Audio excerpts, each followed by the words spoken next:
Okay. Let's see. I want to try to get into Temptation's brain because I need to beat this kind of play style.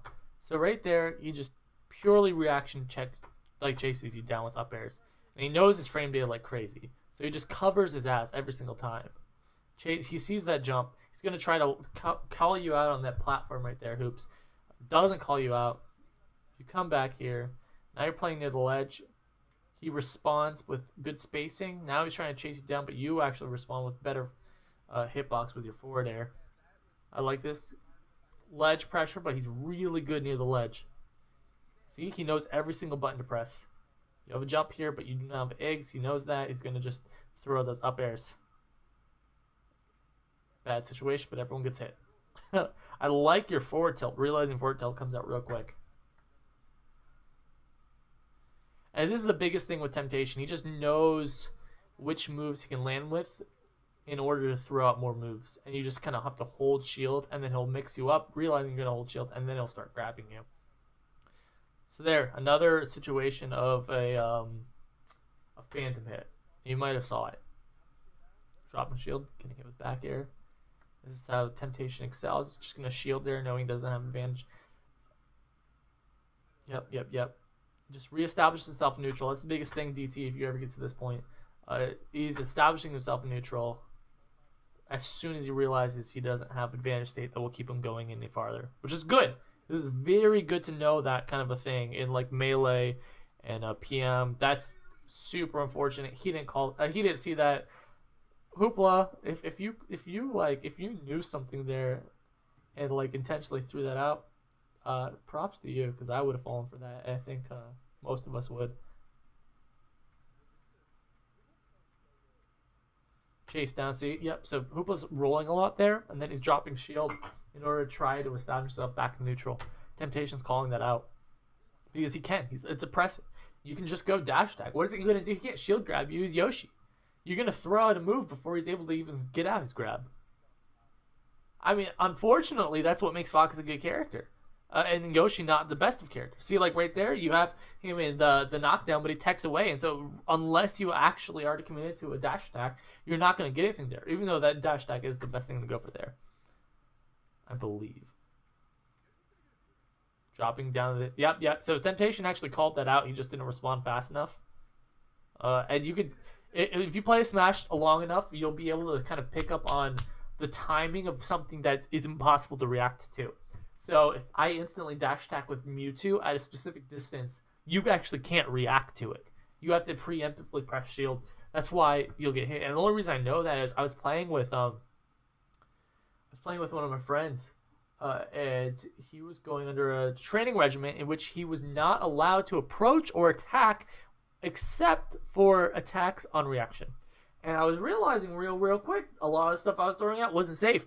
But whenever I was throwing out dash attack, he actually couldn't react, but because he was forced into that. So that's a good training method. That's what the Gainesville guys will make you do. Bad situation there, just kind of leaving himself open. Hooplah has no jump.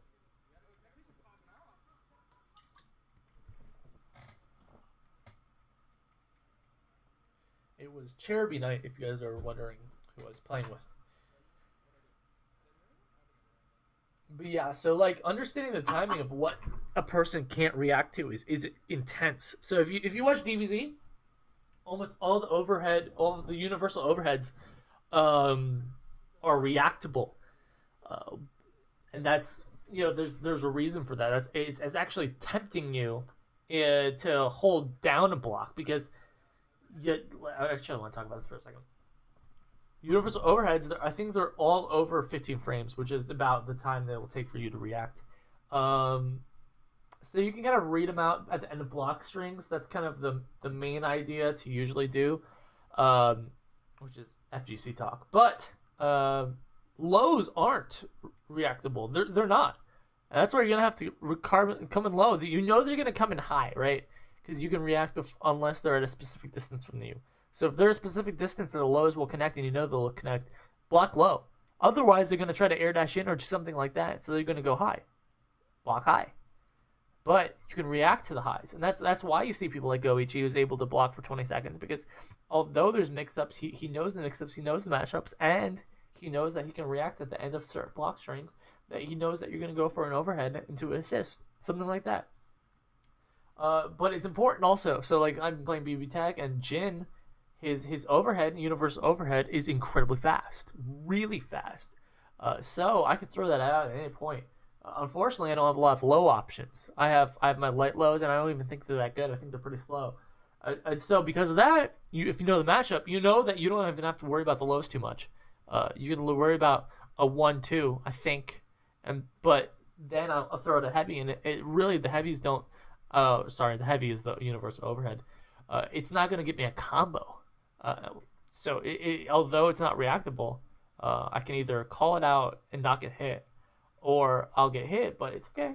It's totally fine because I knew I couldn't react to it, and it's not going to net him a lot of damage. Oh, let's finish this.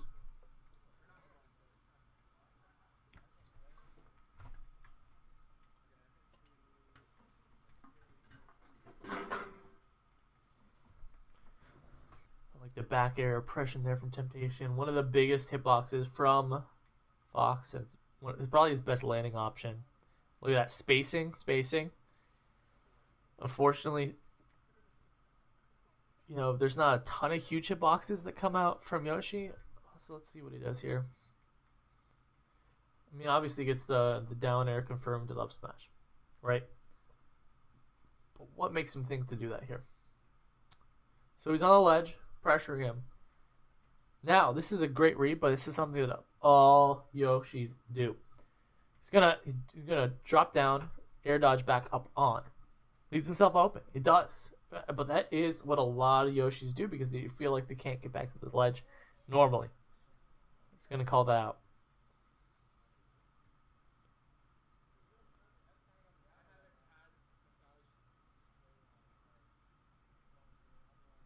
Tries to combo him here, gets the grab instead. No fast fall down. I don't think that would have killed anyways. Actually, it actually would have, I think, if he footstooled him. Low side B, I like it. Alright, Hooplah trying to get in with dash attack there. There's just not a lot of oppression that Hooplah can have. And so in this matchup, if you don't have the same amount of oppression to combat his oppression with, then you have to combat it with something else. So that would be baits, big combos, or range. And unfortunately, Yoshi doesn't really have any of that. Landing up air, which is a good option from Yoshi. Double jump.